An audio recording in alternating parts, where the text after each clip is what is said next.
All right, we're going to talk about 3 different things. We're going to talk about the Journey Guide. We're going to talk about the Hyperdrive Bundle. And we're also going to talk about battle logs, good and bad. And there's good and bad of all of these things, but I'm going to say largely, I think these things are good for the overall health of the game. And let's just talk about them individually. First thing I want to talk about is the Hyperdrive Bundle. Now, first things first, I'm not sure that I like this Hyperdrive Bundle being on the loading screen right here. I don't want that to be there indefinitely. I hope that it goes away. I hope that it's still available in the store. But, you know, I feel like this is very important real estate to me to know when events are up and running and to have this kind of somewhat invasive special offer right there. I hope it's not there indefinitely. Now, as far as this Hyperdrive Bundle, I just want to say this first, like $99 in this game is a incredible value for what you get. Now, I have to say that I've been approached in the past by high-profile YouTubers that focus on Star Wars lore, and they have asked me, should I start paying Galaxy of Heroes? And this was like a year ago, and I told them no. I'm just going to straight up say, it's like, you're too far behind, game is expensive, too hard to catch up. You know, I don't think you're going to enjoy the process of unlocking every character. Now, the Journey Guide and this Hyperdrive Bundle fixes those 2 issues. And frankly, if the same person approached me today and said, should I start playing this game? I would say yes. Yes, buy the $99 pack. And keep in mind that the people that have asked me if they want to play this game they understand that this game costs money. I mean, they weren't coming in to be a free-to-play player. They're like, yeah, I would spend a little bit of money on a hobby and something I love. And part of that has to do with the nature of competitiveness of this game. But this is just an insane deal. And I've been seeing tons of posts on Twitter. People have been tagging me saying, hey, I bought this pack and I was able to get Bastila up and running. Wow. I was able to get my Night Sister team up and running. There are so many effective and useful characters in right here. And I just think this is a fantastic value for $99. And you go right up to level 85.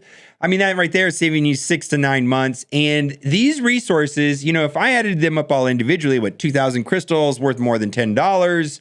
Zetas, we don't know what those are worth, right? That's a lot of money. You know, these Omegas, again, high value, in-demand items. All of these individual gear pieces are useful and purchased individually, you know, are quite expensive. And actually, this could be even potentially a good value to me. And I think that the whales will buy this pack because a lot of these resources, yes, are useful and helpful, but mostly because we've never been able to buy Zetas before in the past. So I gotta say, this kind of does 2 things that I'm kind of thrilled about. It does give newer players that are willing to spend money an excellent value and a way of catching up, because I think this game can be overwhelming. You know, the game's been around for 4 years, and this basically saves you like a year. And I just think that's a really good deal. Now, the other thing I want to just give them some compliments on is this Journey Guide.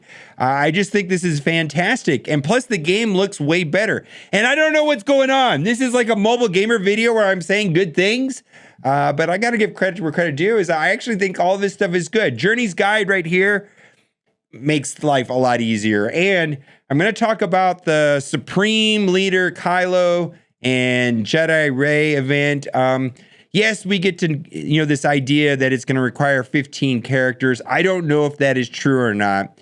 It could be that there's 15 possible characters available for this and only 10 of them are required. But if it's going to go down the path like General Skywalker, where there was basically 2 sets of characters, you know, and a ships, a total of 15 characters, it could be the way that the game is going, that this character, you know, they're not giving the name, but, you know, Kylo Ren remastered or Supreme Leader Kylo Ren, I don't care, is going to possibly need 15 characters.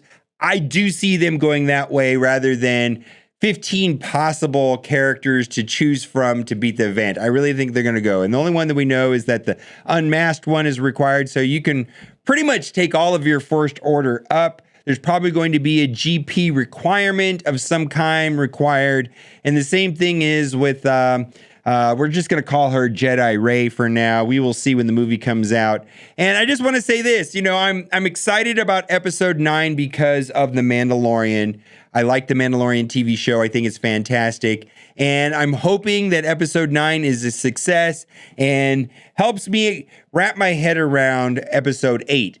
Episode 8 was very confusing to me. And I'm hoping that this finishes it off and makes me go back to episode 8 and go, oh, that's why they did that. Because there are a dozen things, in my opinion, that are very confusing about The Last Jedi. The movie did not make any sense to me. And I'm hoping that episode 9 finishes it off so that I can go back and actually enjoy episode 8, because I was not a fan of that movie. And right here, we've got a bunch of different choices. Jedi Training Rey is the only one there that we know of that will be required at this event. And this could be an interesting path where maybe we have to choose between one or the other, light or dark. And I'm hoping that they come in and it's character levels that are similar to level to like Grievous or Genosians, still very good and very useful in Grand Arena, but not necessarily better than Darth Revan or the epic confrontation characters, General Skywalker. We will see. So other thing too is you can go and play and 3-star all these events. And I think I'm going to do that because that's a lot of fun. To go through and actually try to 3-star all of the events might be something in my OCD to do. My favorite part of the game has been the legendary events, aside from Grand Arena. Technically, Grand Arena is my favorite part of the game, but I can go through and do this, and I think it's fantastic. Now, I do want to say that Battle Logs is a little more controversial, and I personally am a fan of Battle Logs on SWGoH.gg. It's very easy to look up your opponent and see what they've done in the past. And then also I was able to go and look at my matches, and it's going to be very helpful, and it's going to be a very useful tool to me. This was a round that I lost by 1 point. And I'm looking at my defense, and I can see that my opponent was able to use a single nest against my Karth team. That means I need to switch up my Karth team.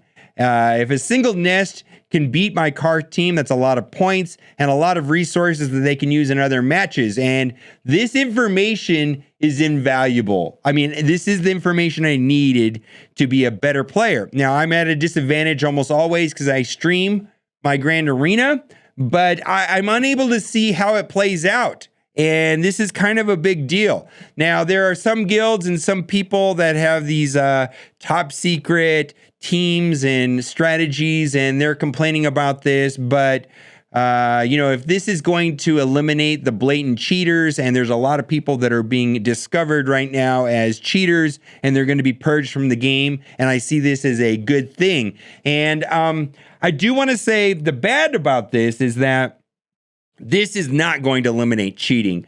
Cheating is still going to be a thing, and Bulldog put out a video. I'm not going to link to it, but you can search Bulldog, and he made a very strong case to why that this is not going to stop cheating. It's because cheaters will always exist in some way with the way the game is designed now, and I just want to acknowledge that. I think that's a problem that is not going away, but for me, if I lose to a cheater and I don't know about it, I'm actually okay with it. But if I can go onto my battle logs and see logical team compositions and logical ways that the battles played out, and I can say to myself, it doesn't look like they cheated, I'm happier. And if people choose to cheat, that is what it is. Now, I know a lot of people were disappointed with the rewards inside of Grand Arena. Unfortunately, because this is a game mode that is very easy to cheat on, I don't think the rewards are ever going to be amazing and spectacular in this, because that's just going to incentivize hacking and cheating, which I don't think they want to do at this time. So it is what it is. I think it's a step in the right direction. So, we've got 3 new things in the game in the last week, and I'm pretty much happy with all 3. The Hyperdrive Bundle for $100, I think, is an excellent value for a new player that understands what this game is about. They understand how expensive this game can be. I think it's just an incredible value, and it potentially could even be high value to an existing player.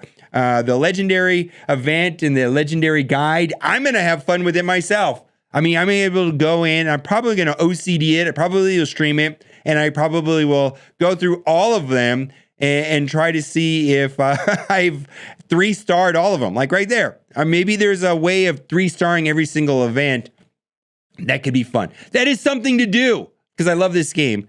And then lastly, the battle logs. I wish this game was unhackable and uncheatable, but it isn't. And I think battle logs are a step in the right direction. And at a very minimum, it's going to help me be a better Grand Arena player just by having this information right here. This might be obvious to someone else, but it was not obvious to me, and I'm able to learn from him. All right, guys, let me know what you think down in the comment section. And as always, thanks for watching, and keep on gaming.